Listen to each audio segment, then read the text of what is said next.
রান্না শুরু করছি শাওন পাকশালা কবিতার ছন্দে। ভিডিও দেখে রান্না করুন মনের আনন্দে। নমস্কার বন্ধুরা, শাওন পাকশালাতে সবাইকে স্বাগত জানাই। আজকে আমি একটা নিরামিষ রান্না আপনাদের সাথে শেয়ার করব। সেটা হচ্ছে কাঁঠালের দানার কোপ্তাকারি। তো কাঁঠালের দানাটাকে আমি সেদ্ধ করে নিয়ে এর মধ্যে 5-6টা কাঁচা লঙ্কা দিয়ে একটা মিহি পেস্ট তৈরি করে নিয়েছি। ভিডিওটা যেহেতু বড় হবে সেই জন্য আমি অফ ক্যামেরায় এটা সিদ্ধ করে খোসাটা ছাড়িয়ে নিয়ে বেটে নিয়েছি। কাঁঠালের দানা কোপ্তাকারি করার জন্য বাইন্ডিংয়ের জন্য আমি এখানে 4টে ছোট ছোট আলুকে সেদ্ধ করে স্ম্যাশ করে নিয়েছি।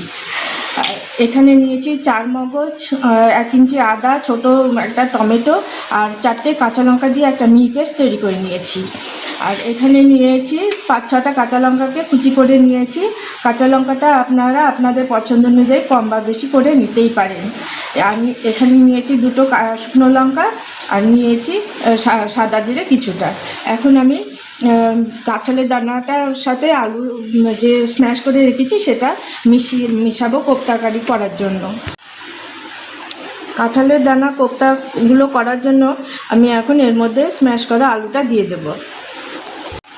দিয়ে দিচ্ছি সামান্য হলুদ গুঁড়ো, দিয়ে দিচ্ছি পরিমাণ মতো লবণ, কাঁচা লঙ্কা কুচি, কিছুটা সাদা জিরে, দিচ্ছি বেসন,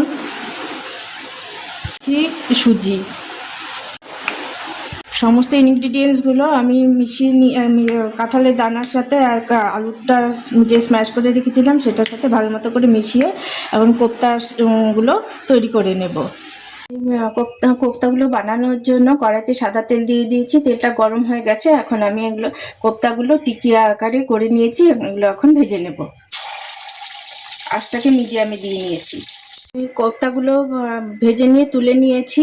যেহেতু ভিডিওটা বড় হবে সেজন্য আমি আর অফ ক্যামেরায় আমি কোপ্তাগুলো তুলে নিয়েছি। এখন এর মধ্যে একটু 2 চামচ সরষের তেল দিয়ে নিয়েছি। তেলটা গরম হয়ে গেছে।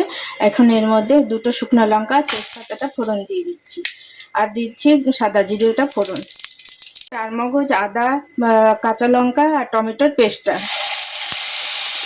কয়েকটা গুঁড়ো মশলা। প্রথমে দিয়ে দিচ্ছি হলুদ গুঁড়ো, জিরের গুঁড়ো, ধনের গুঁড়ো, দিয়ে দিচ্ছি ঝাল লঙ্কার গুঁড়ো। ঝাল লঙ্কাটা অপশনাল, আপনারা চাইলে দিতেও পারেন, নাহলে স্কিপ করেও যেতে পারেন। দিয়ে দিচ্ছি কাশ্মীরি লঙ্কার গুঁড়ো, পরিমাণ মতো লবণ। তো মশলার সাথে ভালো মতো করে আমি আঁচটাকে মিডিয়ামে দিয়ে কষে নেব।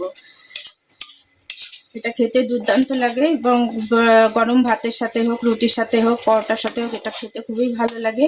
আমি তো এর মধ্যে আলু দিলাম না, আপনারা চাইলে আলুটা যদি পছন্দ করেন আলুটা দিতে পারেন। ভালো মতো কষানো হয়ে গেছে। এই যে মশলা থেকে চারদিক থেকে তেল ছেড়ে গেছে। এখন আমি এর মধ্যে দিয়ে দেবো যে পাত্রে মশলাটা রেখেছিলাম সেই পাত্র ধোয়া জলটা দিয়ে দিচ্ছি। এটা ভালো মতো ফুটে গেছে। এখন আমি এর মধ্যে দিয়ে দেবো গরম মশলার গুঁড়ো, দিয়ে দিচ্ছি কাঁচা পাকা লঙ্কা আর দিয়ে দেবো ঘি। ভেজে রাখা কোপ্তাগুলো, কাঁঠালের দানার কোপ্তাকারিটা একদম রেডি সার্ভ করার জন্য আমি গ্যাসটাকে অফ করে দিয়েছি। এটা খেতে দুর্দান্ত লাগে। আপনারা এটা করে খাবেন। খেয়ে ভালো লাগলে আমার চ্যানেলটিকে সাবস্ক্রাইব করবেন, লাইক করবেন, শেয়ার করবেন এবং কমেন্ট করে আমার পাশে থাকবেন।